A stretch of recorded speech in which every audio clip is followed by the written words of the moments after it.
What I'm wondering is to ask about, which you've spoken about now beautifully, like those aspects of the dissolution of the me, and then you've gone into the way life functions in the absence of the me.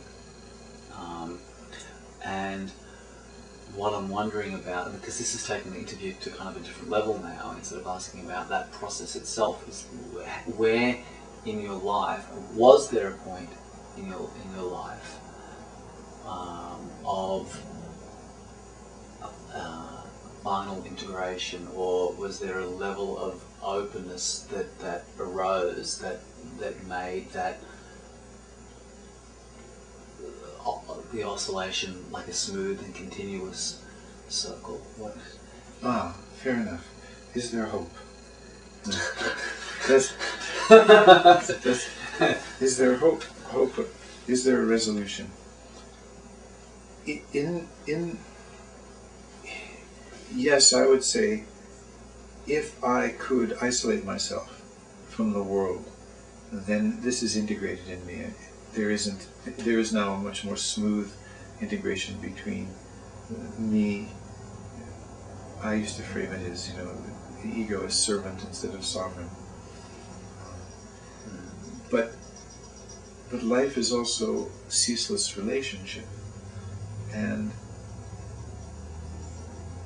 there is no role for the self. That is, if you choose a role that is an externalization of the self, let's say as a master or as a guru, then you structure relationship in a way that people defer to you. You become, you go into the danger of becoming isolated. If you in fact realize that the self is no thing, and is therefore present even in your neurotic qualities, that in a certain sense you become transparent or invisible, and that any role you take on is like clothing you put on, okay?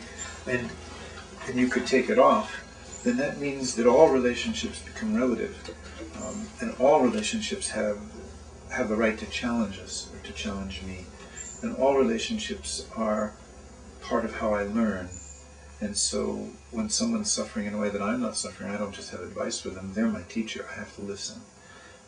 If I go into my marriage and I want to be seen the way I like to be seen, and I'm being seen more in terms of my selfishness or my self-involvement, and I don't like that, then I have to deal with that kind of conflict.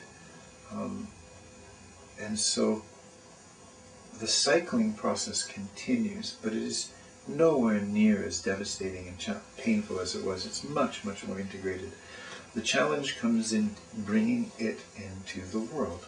The challenge comes in taking a larger consciousness and turning that into intimacy, turning that into friendship, turning that into relationship. And that's much slower and very difficult. It's a slow and difficult work. It's easier to take a path by yourself, I think. Though I believe there's consequences both ways, positive and negative. So I'm not sure why we choose the paths we choose.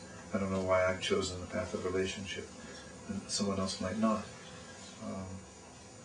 But no, in answer to your question, I still cycle. But I understand it so well now. I make room for it now. It hasn't gotten just smooth.